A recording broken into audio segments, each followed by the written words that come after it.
Welcome, everyone. Good evening, good afternoon, good morning, wherever you're joining us from. Welcome to another edition of Vision Resource Series. Wow, this is amazing. As usual, my name is Pibore Okukulabe, and it's such a great pleasure to be your moderator today.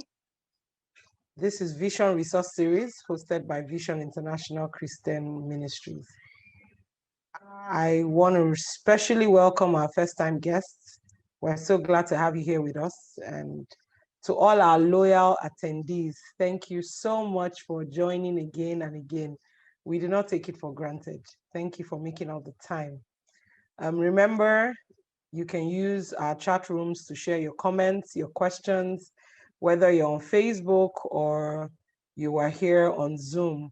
Wherever you're joining us from, please feel free to share your comments with us as we proceed. So join me without further ado as we make welcome our host, Francis Olubambi, as he unpacks a brand new topic, strong family, pivotal to excellent leadership. You're welcome, sir. Thank you so much, Pibore. So how are you? I'm very well, thank you, sir. Now, as individuals, we're all born into a family. Leadership is about bringing out the best in people and raising other leaders. We believe that this begins from home. However, the benefit of building a strong family is having excellent leadership. If there are strong families, there will be excellent leaders in all spheres of influence. So jumping right into it, sir, why is this topic fundamental to excellent leadership? Thank you so much, my dear sister. Excellence in leadership starts with self-leadership. You cannot lead well if you don't have a good family or a good home. That is, in fact, I was researching and I discovered that 10 best best leaders, president that America have ever produced, they have influenced, like a parental influence. That is so astonishing to me. It's so surprising that there is a correlation between strong family and strong leadership. That is why we really need to look at this topic. We really need to look at it. The place of family is so vital. That is why you have, because in the family you have what I call the healing balms. In the family you have, that is where, for children, for example, that is where you build your self-esteem. In the family, that is where you adults, you have your self-worth. Let there be, somebody said, let there be attacks, let there be problems, let there be a lot of criticism outside. If your family is secured, you are still secured. So the place of family to excellent in leadership is so critical. We need to understand that as leaders in the home, we should demonstrate. It's like home is like the showroom, or maybe the factory, where we can demonstrate our thinking, our gifting, our everything about leadership, how we rule, how we govern, how we direct, how we show respect. Is extremely important that this issue of home. No, building a strong family will help one to have good leadership. I've seen people that are so toxic, nagging, do everything. You check them, check their background, and check the way they relate probably with their children, the way they relate probably with their wives or their husbands. You check it very well. You will see that this thing can be traceable sorry, if you see somebody that is nagging in the office, nagging as a leader, somebody that is cruel and somebody that does not care for, for people that is leading, you check, probably the same thing at home. Wow. And that is why it's so critical.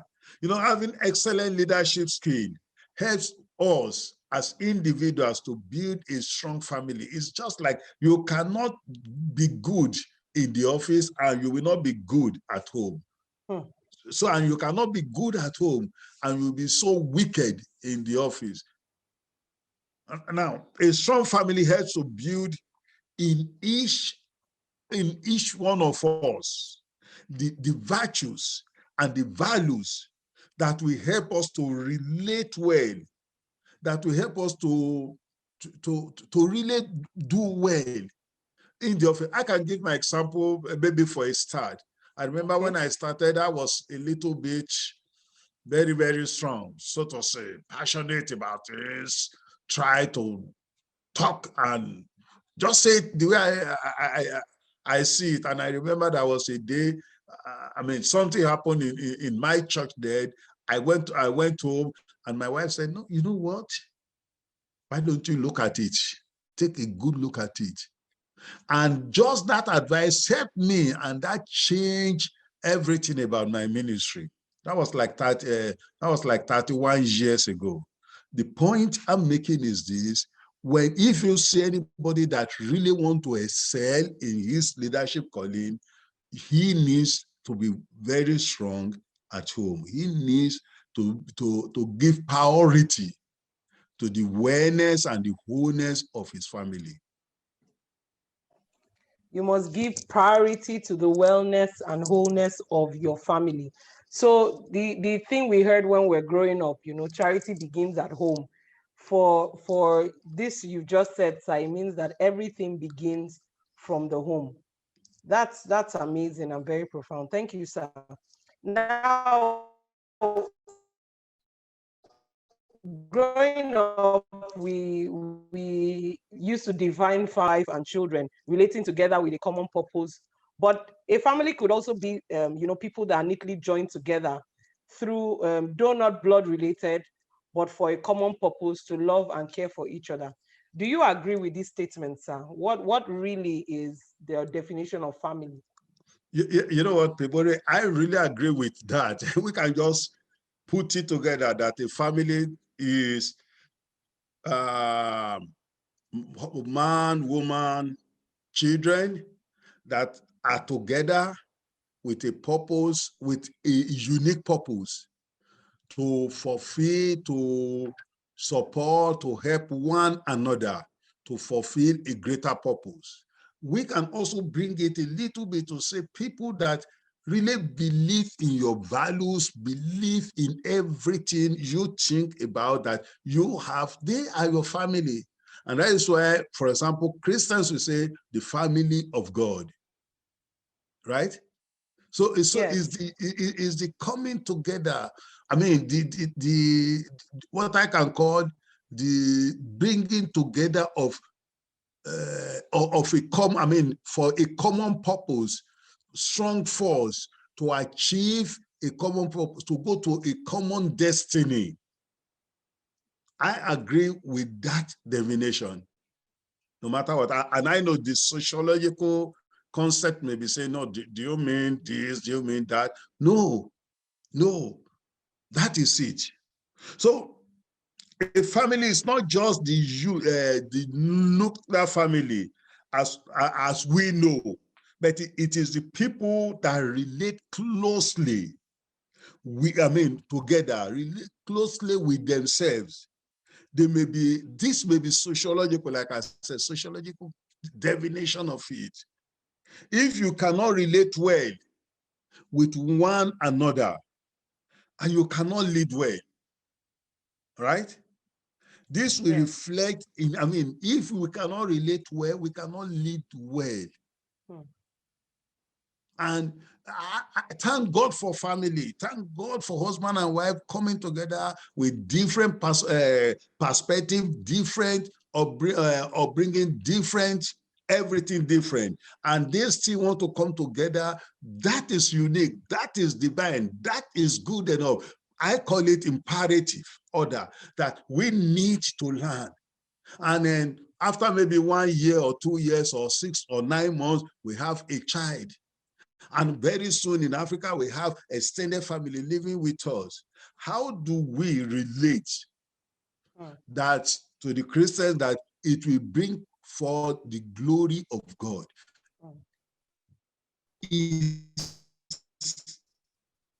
A task is a work. And you know this. A strong family is where we exhibit values and character that bring forth the best, in us. And yes, sir. Yes, ma'am. Wow. So a family brings out the best in us. That's amazing. If you cannot relate well, you cannot lead them. I love that, sir. So, as we're saying this basically, so what makes a strong family? Wow. What makes a strong family? Yes, based on what your definition and your introduction. Yes. Someone said, and I quote, there is no such thing as a perfect family. Behind every door, there are issues. Behind every door, that is behind every home, there are issues. The differences is accepting. And that is a challenge, is the challenge, is the grace, is accepting and encouraging each member of the family as they are not told for them. That is catering. Catering. So that is what he said. So it is a combination of several ingredients that really makes a family strong. I think that is the point of discussion, right? Yes, sir. Yes, so sir. It is a combination of different ingredients. One cannot say just believe Jesus Christ alone or be born again, as so many of us Christians will say. It is probably more than that. But that is the foundation. Your relationship with Christ is the foundation. If we really want to build a strong family, you need to have a strong relationship with Christ. That is the foundation. No, I've been studying this. By the way, most of my work, either in first graduate school and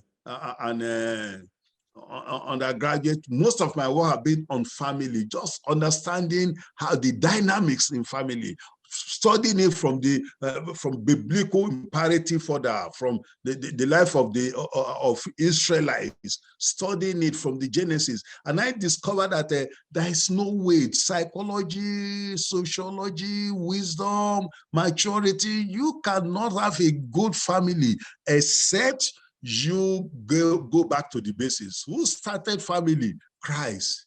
That's it. Christ started the family. So for you now to say, yes, I want to be this, I want to be that, somebody taught me. No, there is no degree. You cannot have a PhD degree in family life and you expect your family to be okay. That's true. And I'm strong to say this. So understanding that we are in the family for a higher purpose is the second layer of the foundation. Christ is the foundation, but we are in need. The second layer is understanding that we are in this business, we are in this calling for a higher purpose. We are not just in need because of the law, of the decree, or the strength of the law. Like we get to the court and the judge says, or this says, so I pronounce you husband and wife. That doesn't make a strong family. It doesn't. It doesn't. And more importantly, leaders, we need to know, it doesn't make a family that you are a pastor, doesn't make it to have a strong family. Wow. That you are a church leader doesn't make it to have a strong family. You need to be intentional. No, but I just said, but we are there for a divine purpose. That understanding must be there. Family exists to bring glory to God. That is what the book of Malachi said. Your family, the purpose of your family is to bring glory to God. And if you cannot do it well for a Christian leader, you cannot lead well for the global glory of God. If you cannot lead your family well, because it's in your family that we understand everything, love, care, compromise, and everything. It's within the family. You understand appreciation, you understand the pains and the bitter. Tell me somebody that is not having a strong family, like I said the other time, and I will tell you somebody, and I will show you a leader that his life is toxic, his business is toxic, his church is toxic, his leadership team are in disarray. And that is why this issue of strong family is extremely important.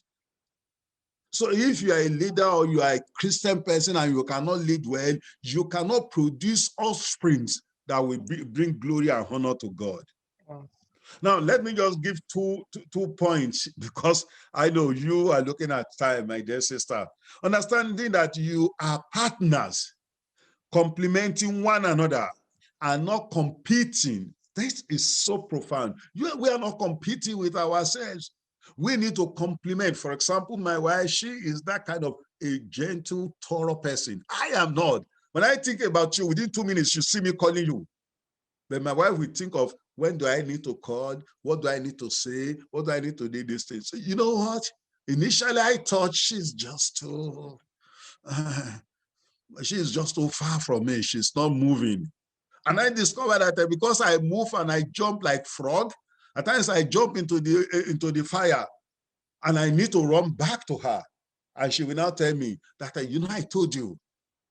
So the way I put it in display, the way we try to do it is this. When I have idea, because my mind is doing this thing, I create idea. But most of my ideas, they are not that as excellent as I may think. So what I need to do, what I do is I go to her, I try to work with her, I try to do these things, and then she uses her wisdom to tell me to streamline those things, to do this. So, I mean, the point I'm making is this. She exists to complement me. She's not there to compete with me. She's not there to fight with me. No, she's not. So we are on the same team. You should understand that. We should understand that. Knowing that no one is perfect. That's another thing. We should know that no one is perfect. If we want to bring a strong team or build a strong family, we should know that no one is perfect. No culture is supreme. As we say, this is Western culture, this is Yoruba culture, I mean, this is Igbo culture. No culture is supreme, and there's no one without fault. So each one needs to do, to do everything to bring to the table the best, so that we can bring out the best in us. It's extremely important. This is true leadership. The true leadership is me helping you, right? To bring the best in you, so that the best in you can also bring the best in me. It's just like who is holding your ladder? Whose ladders are you holding? So by the time I lift you up, like John Maxwell will say, I'm also going up. By the time I lift up my wife and I see maybe the weakness in her and I try to help her, what will happen? She will also be there for me to help me. And what will happen at the end of it is we will build a stronger family. A good understanding of what each other's role. We also help us to build a strong family. And finally, we need to understand that we are in this thing for His glory. Wow. So, first of all, you have assured us that it's possible to build a strong family, but you have given us what it takes what makes a strong family. And really, that understanding you shared, that's very profound. Thank you, sir. Moving on. How does the family play a role in society? Does it really play a role in the overall society? The answer is yes. Family is a small unit of the society. Most of what we see today, that we see happening, most especially in our society, they are just the byproduct of bad, archaic, smelling families we have. Honestly, Wow. honestly, most of the people leading us today, you watch their background, you watch the family, their family history and family background. Some of them are bastards, some of them, bastard in behavior. You understand what I mean? Some of them don't have excellent family. You watch some of our leaders. You see the way they treat their wives. You see the way they treat their children.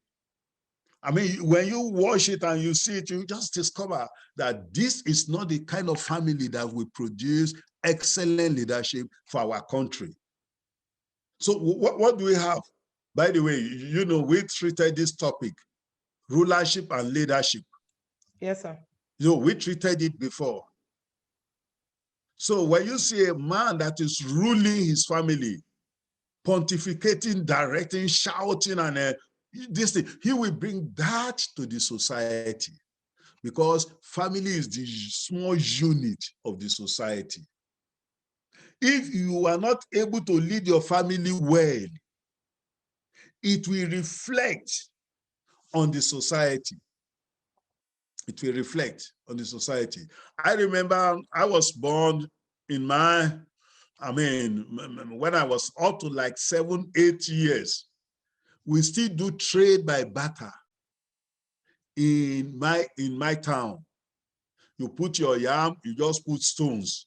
Another person will come and put, it could be fish or these things, and he will do this thing. So we exchange things like that. I remember we used cowries for money in my generation. And I remember every night they will teach us, and they will end up by saying, remember the son of whom you are. Things like charity begins at home. Yeah. So what values do we communicate today to our children? No, so many of us, we struggle, including me.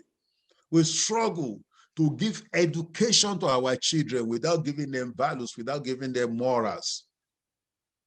They are very good up here, but empty in their heart. So, and what happens? They bring confusion to the society.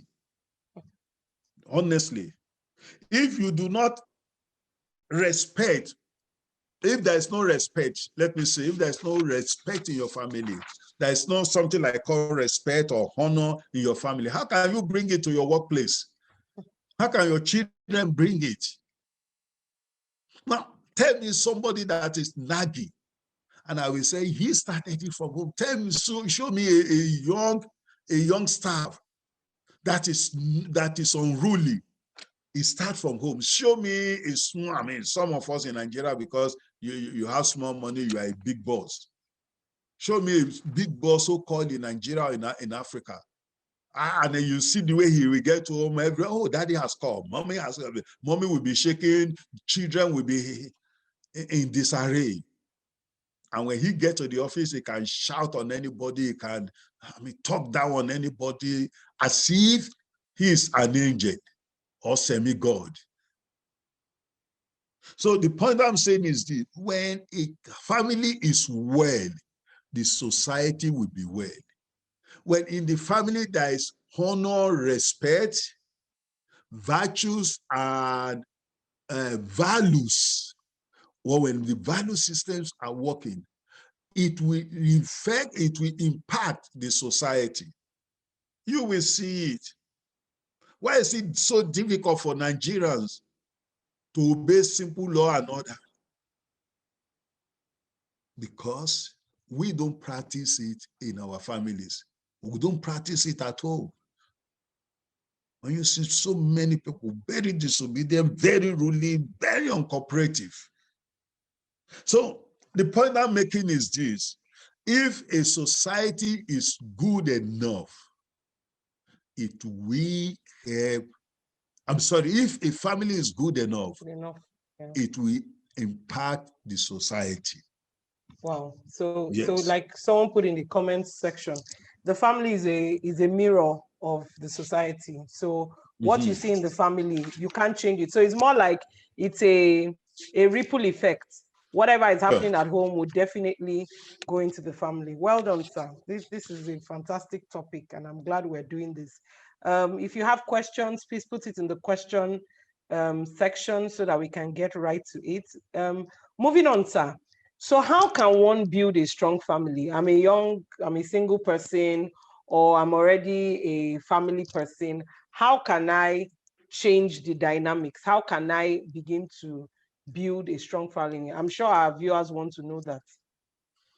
Thank you. Thank you.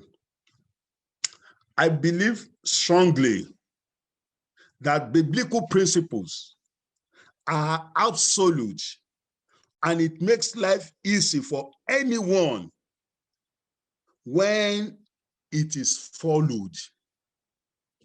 Biblical principles, they are absolute, they are imperative, they are like imperative orders. They are not difficult to follow.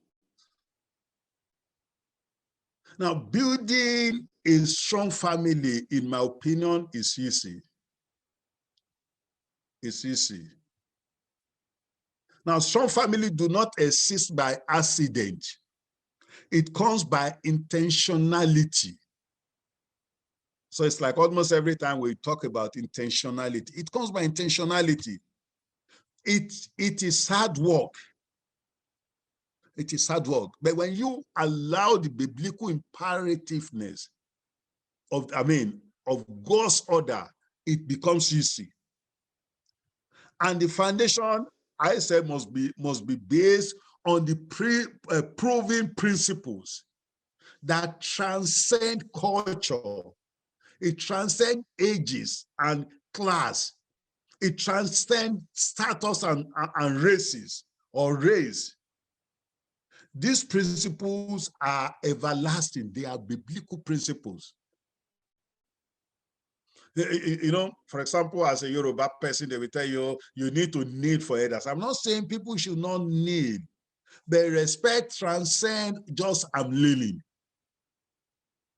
A girl was ruling and they were punishing. They said, kneel down. She knelt, and after this, they said, are you still kneeling? He said, I have stood up for so long. And they saw her kneeling. He said, why? He said, before, I never even knelt down. You just see me physically. In my heart, I've been standing. So it takes intentionality. I mean, I say this, it should start with the spouse. It should start with you and your partner. You need to be intentional. You need to work hard at it. You need to be open. You need to go back to the basics. Now, we talk a lot about sociological concept, which is driving people, almost taking people away today.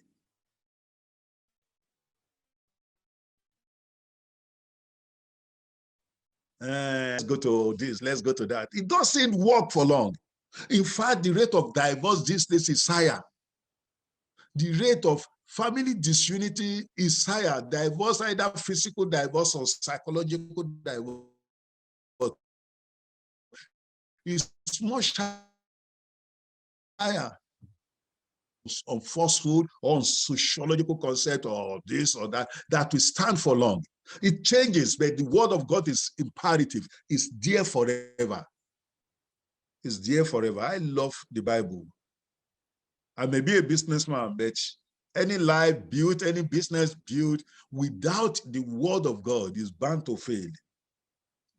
The foundation, your foundation or the foundation of your marriage is very vital. Some families are built on a faulty foundation. There are some of them are built on the societal dictates.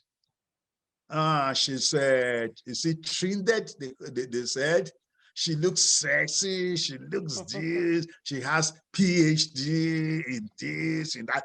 Those, as good as they are societal dictates. Some are built on culture. Oh, she's Yoruba, and she's this, she's that. There is culture. I mean, some are built on status. My father or her father or this and that, they are this, they are US connected and, US and UK connection kind of a thing. Those, ladies and gentlemen, do not last for long. They don't. By the way, money doesn't make a good family. At all. It doesn't. Beauty doesn't make a good wife. Like handsomeness doesn't make a good man. They don't. They don't. You know what? By leading with a lot of, if as a leader, or as individual, when you lead with a lot of patience, when you embrace the principle of appreciation, when you embrace the imperative order of humbling yourself, when you are authentic in everything you do, you will build a strong family. When you embrace the injunction of the Bible, where he talks about love one another. Now, I mean, so many people that are not too good at interpreting Bible, especially Ephesians 5, they will say, wife, say respect, submit. They use submit to your wife, to your husband. To your husband. And husband, love your wife. Love your wife. And they will say, no, that is what the Bible says. The love is the sexual something. But when you look at before maybe 22, verse 22, the Bible said we should love one another. That is the foundation. When I love my wife, naturally the submission will come. When she loves me, naturally I will love back. And why do we have conflict today? Why do we have this conflict on hierarchical order? I'm the head, you are the tail. Pastors fighting themselves. And that is why we don't see the strength and the anointing and the power of God anymore. So if we believe that our family, the first definition of family that we establish is what? Is your immediate, blood related, you, your wife, your children, right? And if we also, and we extend it by your family are people that are close to you. Like if you are, you lead an organization, your team should be seen as your family. So if we believe that, so how do we really lead them? My take is this, my dear sister, my take is this. If we want to build a strong family, we need to go back to the basis. Very true. We really need to go back to the basis. We really need to know that people that are in our lives, our wives, our husbands, that are in our life, our children, are given to us by God, right? And they are given to us for us to make them better. If you have a wife or you have a husband and you don't make him better, I think you are failing. You are failing in your number one assignment. And as you know, we established this, that if you don't lead well your family, how can you lead well your organization? Most especially for the Christians here, how can you lead well? Now, let me say this, we can build a strong family by believing in ourselves. You need to believe in yourself. You need to believe in, believing in each other rather. You need to believe in your wife. You need to also believe in yourself. And when you do that, I tell you this, there is something that I promise you. If you practice this, there will be a new version of you. A new version of you. You will lead well your organization. Wow. Now, I tell you this, you will lead well your organization. Now, why do we see a lot of stealing in the country today? A lot of people 419 do this thing because we don't necessarily have self-fulfillment. We want to cheat on one another. We want to do this. And most of them that are cheating, you watch them. They don't even spend the money on their families. They spend it on extramarital affairs. Why do we need to do that? Just because what drew us to her or what drew us to him is fading. Why should we have fade love? I tell you this, my wife, she's, in fact, for the past 1 year, I started calling her Sissy. She will be going She's and a I will be sissy saying, now. yes. She will be going and I will be saying, and she said, who are you calling Sissy? I say, you are. You are above 60, but she looks sissy to me. Probably, in fact, she looks more attractive to me than 30-something years ago that I married her. Well, that is how it should be. That is how it should be. Yes, Wow. ma'am. Well, that's I believe that our participants are having a field day. I can see the chat room is pouring with comments. Sir, now you've can you enumerate for us some of the benefits of having a strong family? What are the things that why should we, keep going ahead to work on this? You know what? As a leader, the ultimate goal of every leader is to have somebody so that the ultimate goal of every leader is to produce somebody that we carry on. This quest for continuity is so strong in the heart of every leader, perhaps even in the heart of Jesus Christ. The quest for continuity is strong.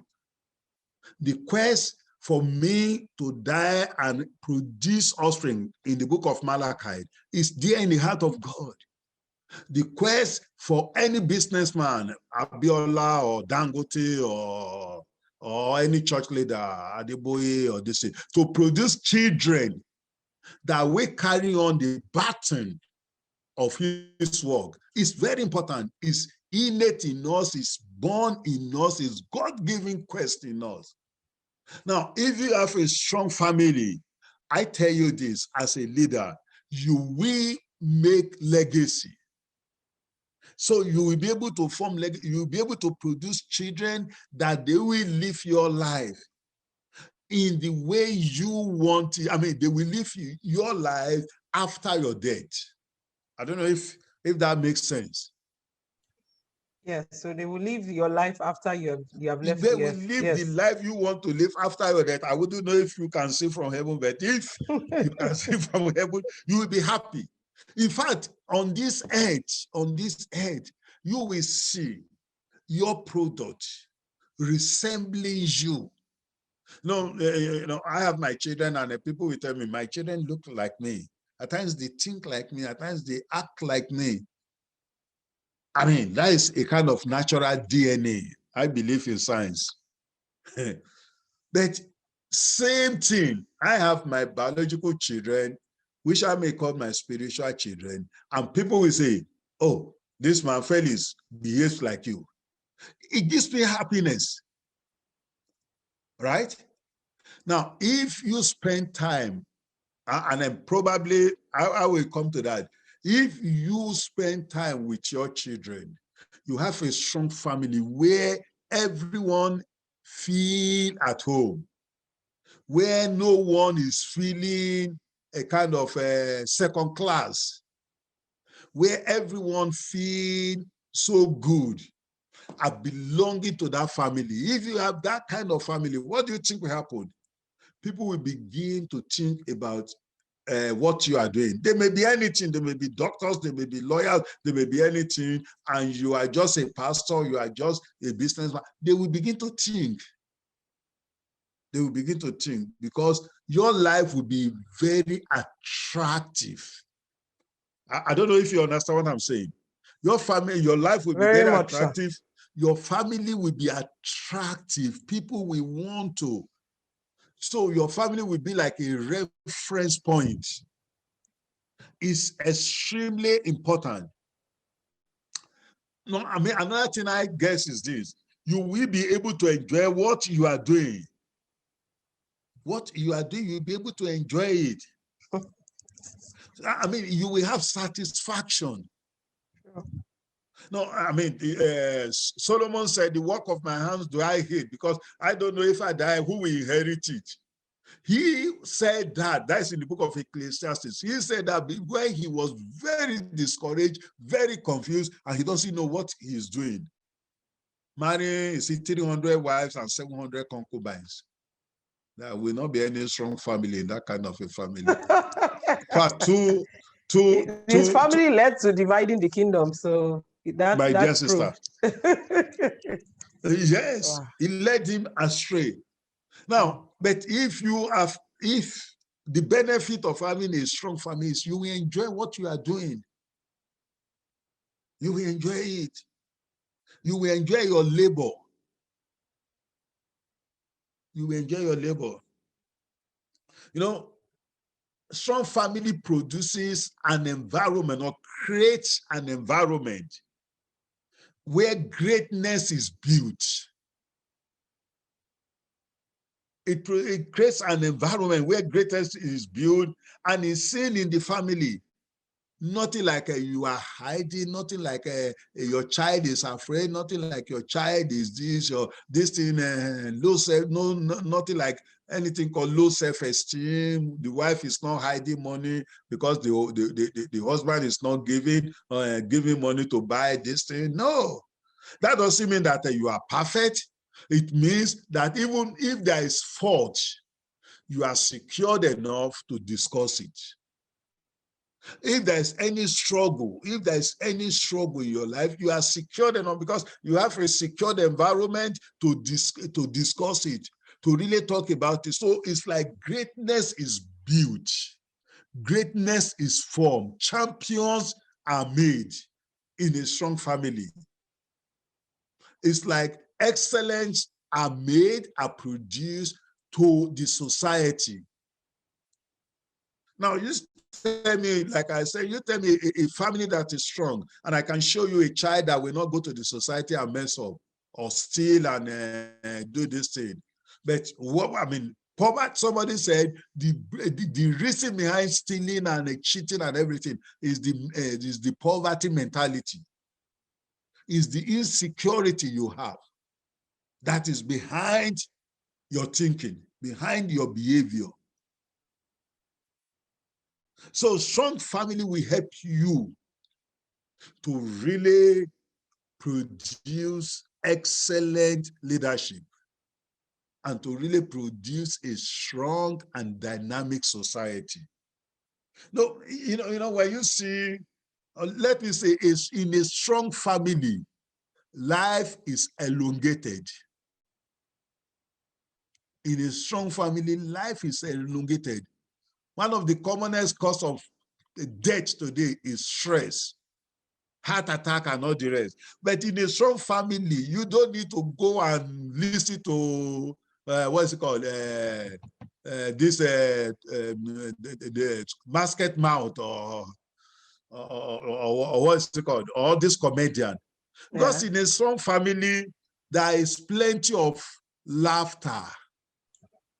When there is yes, when there is mistake, you talk about it, you laugh it, and then you just relax.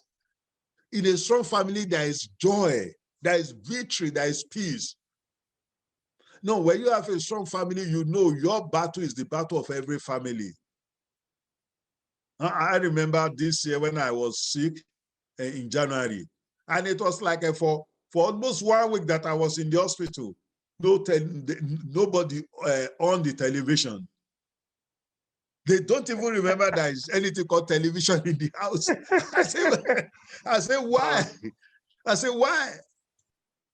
The children, everything, no going out, nothing. They managed to eat.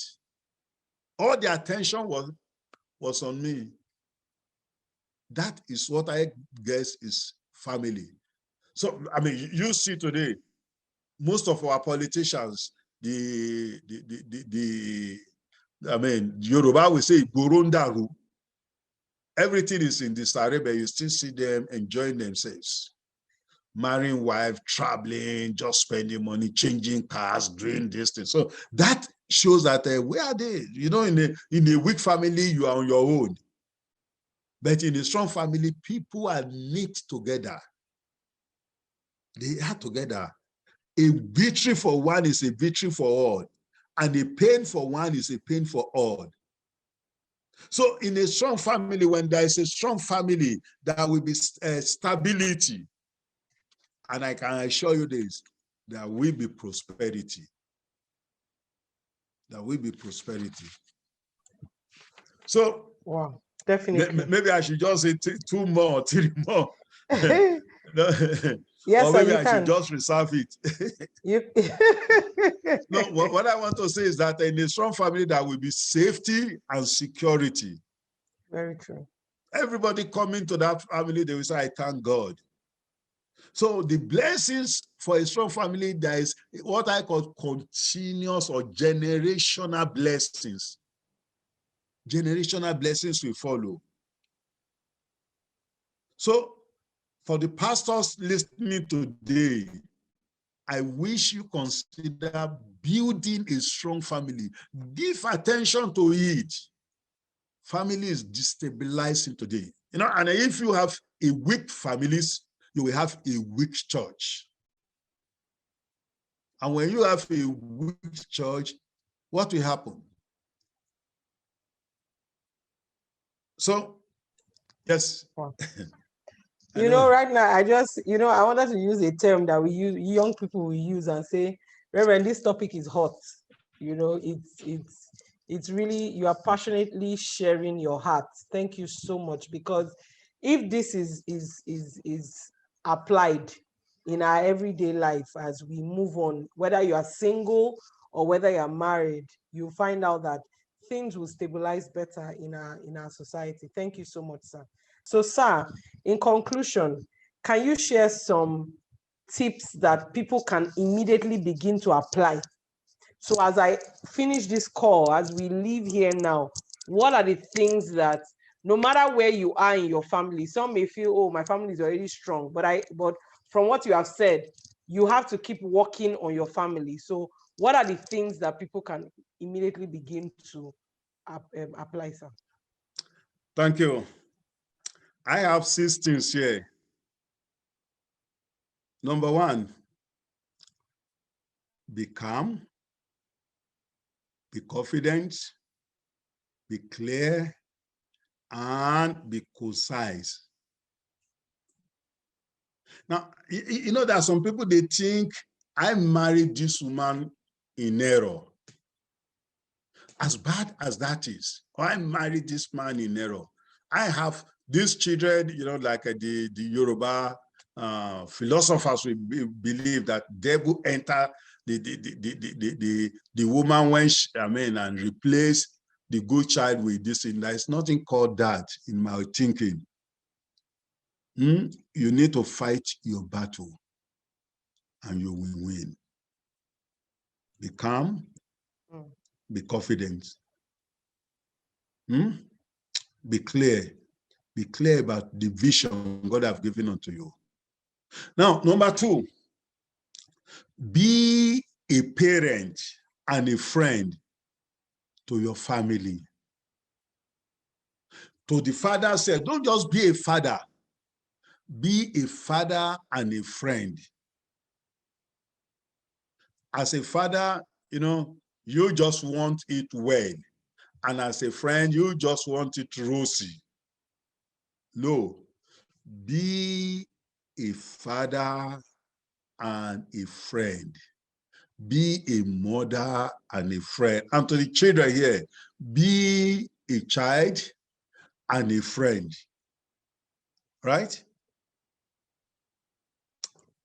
The third thing is communicate well. Make your communication clear. You are born into that family. I love some of my children, at least one or two. In fact, some of my biological children, I love them. For example, Felix. Felix can talk and as if he will break my head. That is okay. It's not disrespectful. That is okay. It's just taking my DNA. So that's okay. And at the end of the day, we still come together. My first son, Victor, if you see me and my son, Victor, arguing, despite the fact that I don't agree with so many things, we will still talk. Strong conversation. I love that. He respects me, but he doesn't fear me. I don't know if you understand what I'm saying. Yeah, that's it, sir. He respects me, but he doesn't fear me. And I love him. And at times I find it very difficult. I mean, find it offensive with some of his words. But that is okay. Communicate and be very clear. Communicate expectation, communicate this thing. So those are some of the things I think. Now, another one is this. Don't make your family a thunder catcher. Never don't do that. No, the point is this: somebody offends you or outside, and you are bringing, most especially the pastors here. Don't make your family, your husband, your wife, your children, yes, a thunder catcher. Maybe you and your an elder, you have a strong disagreement, and immediately you get home, you are relating it to your husband, you are relating it to your wife, you are relating it to your children. You are destroying your future. Because very soon, you and the elder may settle down, and another elder may intervene, and you are okay, and you settle your quarrel, but that may still be boiling in the mind and in the heart of your spouse or of your partner. Don't make your family your thunder catcher. Thunder catcher is when something is boiling and there is a thunder, there is a thunder something, the thunder catcher that is on top of the house is to arrest it and ground it. Don't make your family a thunder catcher. It's very, very important. Now, sir, before you conclude on your tips, I think that we should take some of the questions and then you will conclude with that. Is that okay, sir? Okay. Yes, sir. This is from Donald Harding from Sierra Leone. How do you cope as a strong family among a host of weak families? And secondly, how do you deal with a black sheep in a strong family? Now, very simple. Black sheep in a strong family is you just look for paint. Look for white paint and paint that sheep. That will be very good. Now, your family is unique. If your family is just like you are drowning inside water and you want to rescue another person that is drowning, the two of you may perish or maybe drown. You need to strong and build your family. You build your family. Now, how do you cope? If your family, when you build trust, for example, one of the easiest something is backbiting. They say, no, see, you are dressing and your wife is poor, that one. So people begin to backbite, especially if you live among low-income earners, kind of something. People backbite, people talk back to you. This is, you make your family is unique. You and pastors, leaders, your number one assignment is your family. It's not even the church. Your number one calling is not the church. either by way of when it's in the church, you will leave the church, or the church will leave you. Then your family will never leave. I remember when I had problems with my church, I will keep saying most of these things because they are just my life experience. I had problem with my church about 21 years ago. I was pastoring a church of about 1,000 at another church, about 700. Every member left me, except maybe one of them or so. Now, everybody left me, and I was expecting my children to leave. They were looking at me for almost 5 or 6 months. They were the only one. So, your number one priority is your family. Save your family first, make your family strong, and that will naturally influence another family, the weak family. Now, it's just like the black sheep among, in your family. Let me tell you this that may probably surprise you. There is no family that does not have some issues. There is probably one member of your family that are not doing, they may not be living the life, they may not be strong enough. The easiest thing that we do in Africa, even in America, is that, okay, at 18, let him go. I don't want to see him again. That is wrong. At times, you will say, I denounce, or what they call it now. I denounce him. Denounce him as my... or disown him. Or I disown him. I was looking for the word disown. I disown him. He is no more my child. Now lie. You are just lying. He's still your child. He carries your DNA. That is what God have allowed you to have. That's true. So what do you need to do? Be patient enough, prayerfully, with patience, with much love, embrace change. You remember that kind of a person that went to the father and said, give me all my rights and everything. And they said he went to a foreign land. He squandered everything. He was punished. He was doing everything. But when he get back to his senses, he was coming back. The father saw him afar off. And the father ran to embrace him. Right? The father ran to embrace him. The boy wanted to talk. The father said, no, don't talk. This is not a day of talking. It's not even a day of doing this. It's a day of restoration. There is always an extra grace for every parent to accommodate a disobedient child. There's every grace. And then you need to see, for you and I, at times we say we are for Jesus and we are speaking in tongue and then we receive baptism of this and that and that. But at times we still fumble. We still fumble. We still live a life that is so shameful. How many times has God said he disowns us? To me, I have my children and I know I'm struggling with maybe one or two or probably all of them. That is okay. That is okay.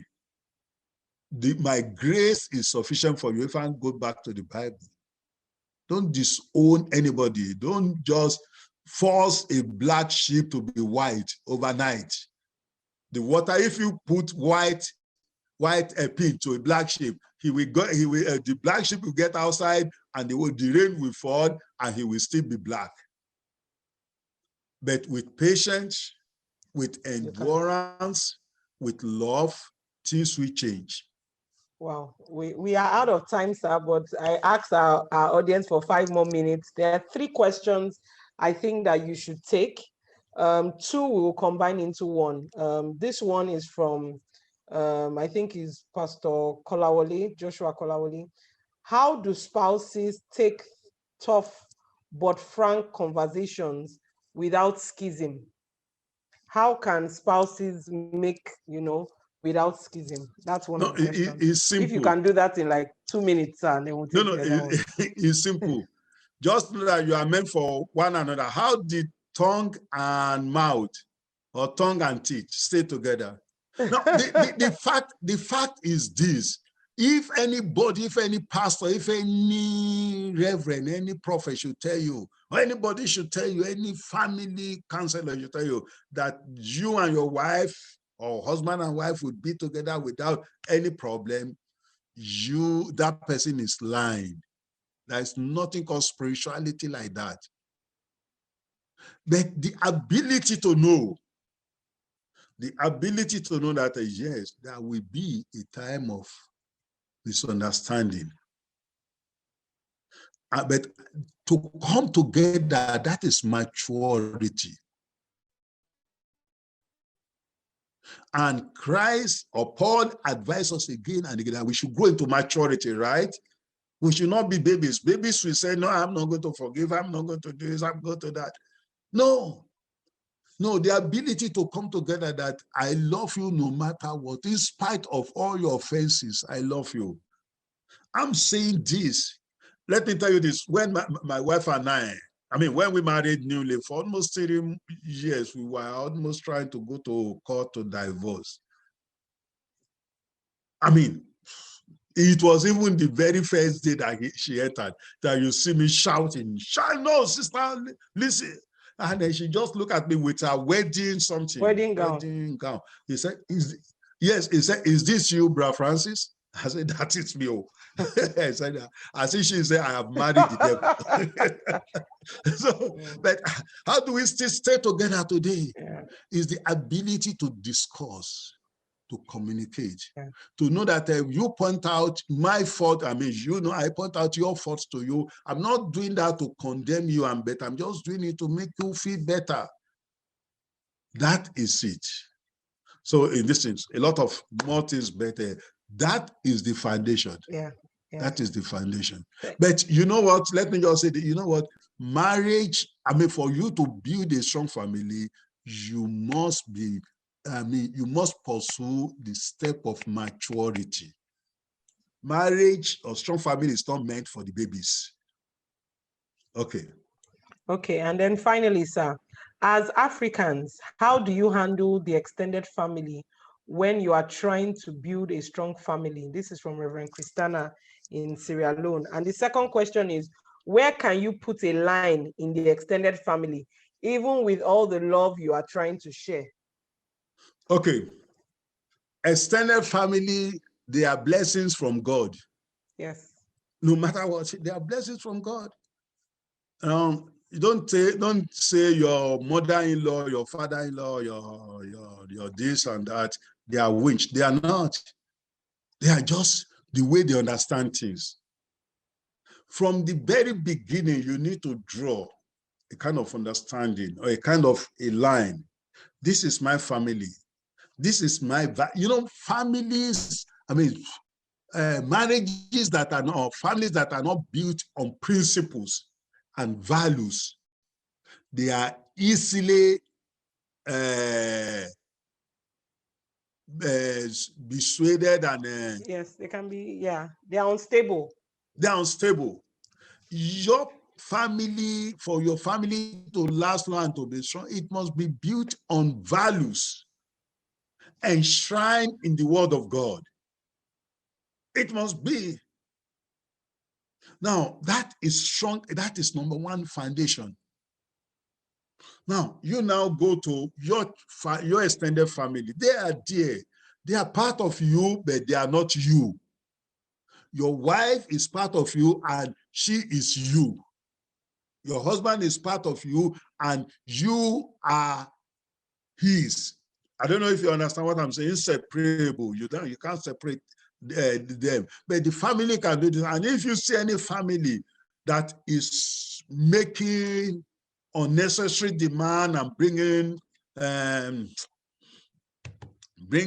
issues into the family, bringing strains into the family, you need to tell that family, you need to be strong enough to say, no, this is the boundary. Even in love, you need to establish boundaries. I don't know if you understand what I'm saying. Even in love, you still need to establish boundaries. A lot about it. But let me finally say this. every one of us should invest in our families. It's very important. Invest in your family. I was saying it, I was telling somebody, maybe it was in the church. I wanted to go for my PhD. I was given admission and I just discovered that it's good enough. At the same time, my son was given admission, to continue his education for maybe the second master's. And I just asked myself, who really need degree? Do I need it? More than my son does. He need it more than me? The simple answer is he needs it more than me. And I decided to bury my ego and to help my son to pursue his PhD. That is investment. You need to invest your money on your children, invest your time on your children, invest your love on them, not money alone, but you need to invest your relational being on your children. Stay with them, discuss with them, tell them stories, joke with them, go out with them, have fun together. Have fun together. Either they are 20, 30 years old, travel together. Invest your time on your children. That builds strong family, because strong family is seen and measured by your children, your family, your spouse living out your values. Sure. And that, when you have that confidence, you have that rest of mind, you can build effective, dynamic leadership. Wow. Wow. Thank you so much, sir. We sincerely apologize to our participants, but I'm sure you are glad you stayed back. You know, we didn't waste your time just to say just anything. These are profound truths that our host has shared with us today. Thank you so much, sir, for constantly pouring into us and making us better in your pursuits for excellence. Thank you all our attendees for joining us today again. Please follow us on all our social media handles to stay connected and get updates on more resources to help you through the year so you can become better. Because we believe that everyone wins when leadership gets better. Thank you. Thank you, Lawrence Ajaguna. Thank you, Mike Molajumoke, Mustafa Okweyemi, Mukiki Jesu, Oluwasegun, Pastor Akinola Akinwale, Reverend John Akintoye, Reverend Christiana, Stella David Ayar. I know Donald was here, Wumi Fawa. Thank you all so much. And for those of you on Facebook, we thank you for staying connected with us. Have a wonderful night rest or an afternoon or a morning. Reverend, any final words as we say bye? Oh, no, thank you so much for this. I just want us to know there is God's intention, God's purpose for our family. You can never be, your greatness is measured by the output or outcome of your family. So don't tell me that you are a strong leader, you are a great leader, and you are not, and you have a weak family. In fact, you need to, the book of Titus told us, you need to go back and amend. The good thing, and that is my last word, there is nowhere, no matter what, or the state of your family, it can still be amended. You can still change, it can still get revived, it can still bubble again. You remember God said, the broken reed, I will not condemn.